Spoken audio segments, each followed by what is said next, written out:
안녕하세요. 자영업 타일입니다. 다음 달 11월 24일부터 1년 동안 계도 기간이었던 일회용품 사용 규제가 본격적으로 시작될 예정입니다. 앞으로 매장 내에서 일회용품 사용 시 최대 300만 원의 과태료가 부과될 예정인데요.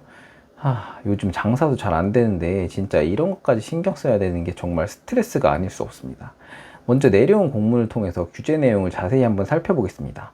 업종의 집단급식소, 식품접객법이라고 되어 있는데 대부분의 음식점, 카페, 베이커리는 거진 다 포함된다고 보시면 되겠습니다. 먼저 사용 억제, 괄호로 금지라고 되어 있는데 그냥 금지입니다.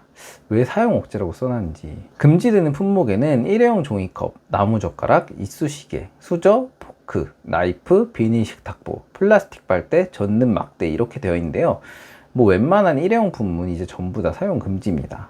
거기에 공문 내용에 따르면 무상 제공 금지로 일회용 봉투 및 쇼핑백, 가로 열고 음식점 및 주점원만이라고 되어 있는데요. 이제 카페에서 일회용 비닐 캐리어에 담아서 드릴 때도 돈 받아야 되게 생겼습니다. 진짜 답답하네요. 그렇다고 종이 캐리어를 쓰기에는 저가 커피의 경우 그것도 엄청난 비용 부담이 됩니다. 거기에 제과점은 유상이든 무상이든 아예 일회용 봉투 및 쇼핑백이 사용 금지입니다. 테이크아웃과 배달을 제외한 실내에서 모든 일회용품 사용이 금지되는 거죠. 빨대는 11월 24일까지는 계도 기간으로 플라스틱 빨대 사용이 가능하지만 그 이후에는 테이크아웃 시에만 플라스틱 빨대 사용이 허용됩니다. 대나무 빨대, 종이 빨대, 스테인리스 빨대 등은 매장 내에서 계속 사용이 가능하고 옥수수 전분 빨대는 2024년 12월 31일까지 매장 내에서 사용이 가능합니다. 지금 이 일회용품 규제를 시행하면 소비자와 자영업자 모두에게 도움이 될 게 하나도 없습니다. 물론 환경적인 측면에서야 당연히 일회용품을 규제해서 사용량을 줄여가는 게 맞는 방향이긴 하지만 문제는 지금 당장 다음 달부터 일회용품 사용 금지가 시작되는 것도 모르는 사장님들, 소비자분들이 엄청 많다는 겁니다. 당장 다음 달부터 일회용품 규제가 시작될 경우 예상되는 문제점 3가지에 대해서 말씀드리겠습니다.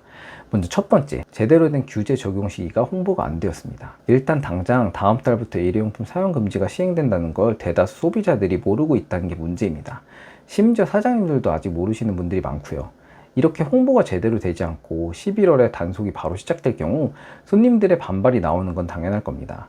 원래 쓰던 플라스틱 빨대 사용도 안 되고 일회용 봉투도 사용이 안 된다면 예전보다 불편해지는 게 당연하니까요.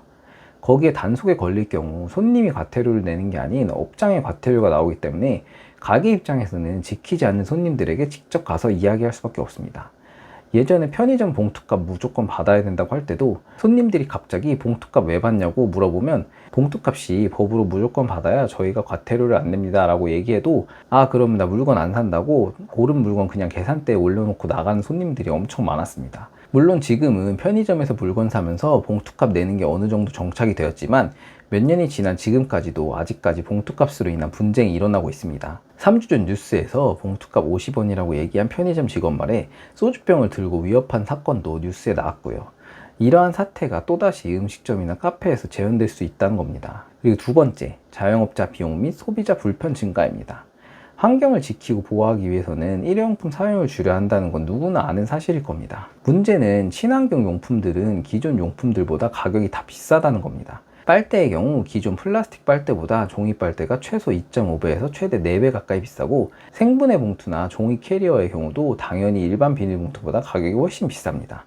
당장 다음 달부터 규제가 시작되면 이러한 비용 지출이 더욱 커질 텐데 이러한 비용 부담에 대한 해결책들은 전혀 제시가 되어 있지 않습니다. 친환경 용품들을 소상공인들에게 좀 저렴한 가격에 공급을 해주거나 구입한 영수증을 제출하면 비용의 일부분을 보조해주는 식으로 비용 문제에 대한 해결책이 있어야 될 텐데 이런 거 전혀 없이 가뜩이나 요즘 소비가 얼어붙어서 장사가 안 되는 소상공인 사장님들이 많은데 여기에 경제적 부담만 더 추가가 되는 상황입니다. 거기에 소비자분들 또한 일회용 봉투 및 쇼핑백의 경우 무상 제공이 안 되면 또 봉투값 100원씩 내고 사가야 되는데 이러면 소비자분들도 기분이 별로 안 좋고 가게 사장들도 이거 안 받으면 과태료라고 또 얘기하면서 소비자분들과 감정 싸움이 일어날 게 불보듯 뻔한 상황입니다.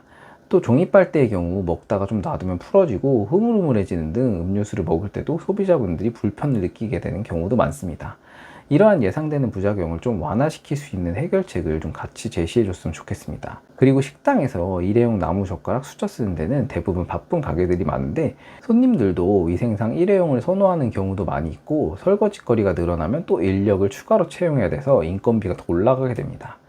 지금 자영업 경기가 정말 말도 안 되게 안 좋은데 이러한 비용 부담까지 추가된다면 엎친 데 덮친 격으로 소상공인들의 부담과 소비자들의 불편만 가중이 될 것입니다. 그리고 세 번째, 규제의 형평성 문제입니다. 음식점 및 카페, 제과점 등에서 일회용품을 사용하는 것도 크지만 실제로 다른 곳에서도 어마어마하게 일회용품을 사용하고 있습니다. 대표적으로 쿠팡이나 오아시스 등 인터넷 상거래 업체와 면세점 등을 예로 들 수 있는데요. 이러한 플랫폼에서 물건을 시키면 물건 하나하나 일회용품으로 포장이 되어 있고 조그마한 물건 하나도 따로 포장이 되어 있을 만큼 과대포장 문제가 심각합니다. 또한 면세점의 경우도 조그만 립스틱 한 개도 어마어마하게 큰 비닐봉투로 포장되어 있고 그것에서 나오는 온갖 일회용품 쓰레기들도 정말 어마어마하게 많습니다. 왜 이런 곳은 공평하게 규제를 하지 않고 일반 서민들이 운영하는 음식점, 카페, 도소매점 이런 곳들에만 이런 과태료 규정을 적용하는 것일까요? 최대 과태료 300만 원이면 정말 엄청 큰 금액입니다. 또한 실제로 친환경 제품 등을 사용한다고 해서 환경 보호가 되는 것도 확실하지 않습니다. 대표적으로 친환경 용품이라고 알려진 종이빨대의 경우 플라스틱 등 다른 재질로 만든 빨대보다 유해 물질을 많이 포함하고 있다는 연구 결과도 나왔고요. 또한 종이빨대의 탄소 배출이 5.5배가량 높다는 기사도 있습니다. 당장 11월 24일 규제 시행일까지 한 달도 남지 않은 상황입니다. 환경부에서는 24일 계도기간 종료로 인한 연장 방안을 검토하고 있다고는 하지만 아직까지는 규제가 시행되는 것에는 변화가 없는 입장입니다. 환경보호는 당연히 해야 되고 환영할 일이지만 규제가 시행될 경우 예상되는 부작용 등에 대한 대책도 함께 제시가 되었으면 좋겠습니다. 오늘의 영상은 이것으로 마치겠습니다. 감사합니다.